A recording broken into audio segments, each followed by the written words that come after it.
इस कथा को सुनने के बाद अपना सुझाव अवश्य दें, लाइक भी करें। अब कथा प्रारंभ करते हैं।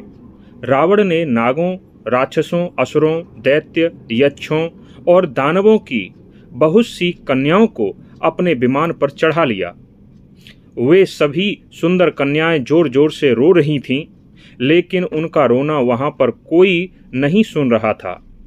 वे सभी कन्याएं रोती बिलखती हुई रावण के बारे में कहने लगीं, हे विधाता, जिस प्रकार यह राक्षस हमें बलपूर्वक हर कर ले जा रहा है, एक दिन किसी स्त्री के कारण ही इस दुष्ट राक्षस का वध होगा। ऐसा उन सभी कन्याओं ने एक स्वर में रावण को शाप दिया। रावण उन सभी कन्याओं को लेकर जब लंका पहुंचा तो वह पुष्पक विमान से उन कन्याओं को उतार रहा था जिन्हें हर कर लाया था। उसी समय रावण के पास भागते हुए विभीषण पहुंचे। उन्होंने कहा, हे लंकेश, इन कन्याओं के बंधु बांधवों को मारकर तुम इन्हें हर कर लाए हो। आपने यह बहुत बड़ा अन्याय किया है। इस पाप का बदला विधाता ने शीघ्र ही आपको दे दिया है।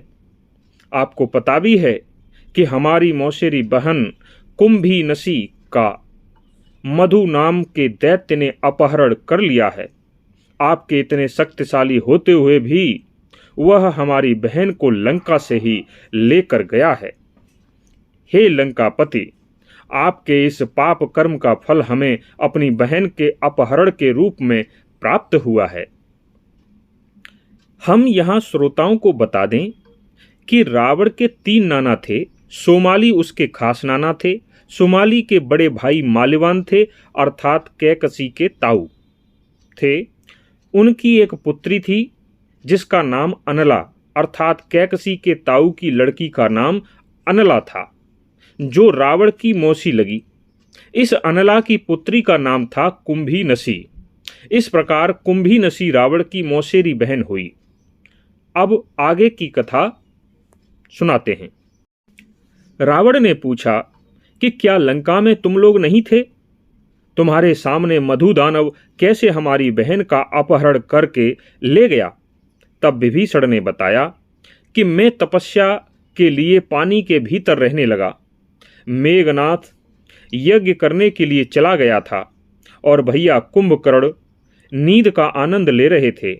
उसी समय मधु नामक दैत्य ने आकर हमारे अनेक राक्षस योद्धाओं को मारकर कुंभीनसी का अपहरण कर लिया है। यह सुनकर रावण अत्यंत ही क्रोध में भर गया और मधु दानव को सबक सिखाने के लिए उससे युद्ध कर उसका वध करने के लिए चल दिया। रावण अपनी विशाल सेना के साथ मधु दानव के नगर मधुपुर पहुंच गया। वहां पर उसने मधु दानव को ललकारा, लेकिन मधु दानव बाहर नहीं आया। उसके स्थान पर उसकी बहन कुंभीनसी उसके सामने पहुंच गई।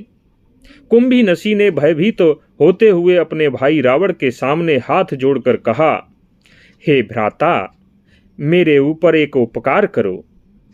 रावण ने कहा, हे बहन, तुम डरो मत, बोलो तुम्हारा क्या उपकार करना है। तब कुंभीनसी ने डरते डरते कहा, हे भ्राता, यदि तुम मुझ पर प्रसन्न हो तो मेरे पति का वध न करो। रावण ने पूछा, हे बहन, तुम्हारे पति का नाम क्या है?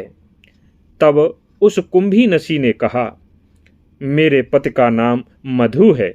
अब मैं उनके जीवन की आपसे भीख मांगती हूँ। आप मुझ पर कृपा कीजिए। आपने अभी स्वयं मुझे आश्वासन भी दिया है। रावण ने सोचा कि बहन का विवाह तो करना ही था, इसलिए यदि स्वयं खोज कर मधु जैसे शक्तिशाली दैत्य से विवाह कर ही लिया है तो मुझे क्षमा कर देना ही चाहिए। ऐसा सोचकर उसने अपनी बहन को आश्वासन देते हुए कहा कि हे बहन, डरो मत, तुम्हारी बात की लाज रखी जाएगी। रावण की वह बहन बहुत प्रसन्न हुई। तब रावण ने कहा कि तुम्हारे पति कहाँ हैं? उन्हें शीघ्र मेरे सामने बुलाओ।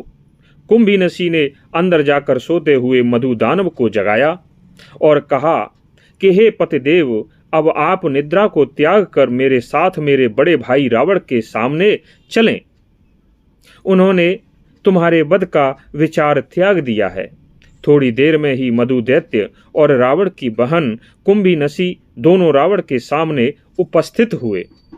रावण ने मधु दैत्य को क्षमा कर दिया और उससे कहा कि हम देवलोक पर आक्रमण करने जा रहे हैं, तुम्हें हमारी सहायता करनी चाहिए। अब मधु दानव भी रावण का संबंधी बन चुका था, इसलिए मधु दानव ने देवलोक पर आक्रमण करने में सहायता करना स्वीकार कर लिया। धन्यवाद।